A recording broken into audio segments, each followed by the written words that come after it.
এই 17 বছর ধরে জাতীয় পার্টির ভূমিকাটা কি ছিল? তারা তো ফ্যাসিস্টকে ওই বৈধতা দিয়েছে, তারা তো ওই বিরোধী দলের জায়গাটা দিয়েছে। আমি শিওর ভাই আপনিও তো এগ্রি করেন।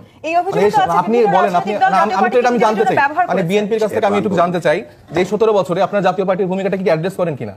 তারা এই ফ্যাসিস্ট আমলের যারা ছিলেন হাসিনার, তাদের বৈধতা তারা উৎপাদন করেছে বিরোধী দল হিসেবে, যেখানে আপনারা উপস্থিত ছিলেন না, তারা তো সেই ভূমিকাটা পালন করেছে। I do agree with you. So দেখেন, বিএনপি এগ্রি করছে, আমরাও এগ্রি করছি, তো তাহলে আমরা তো সবাইকে ফ্যাসিস্ট ট্যাগ দিচ্ছি।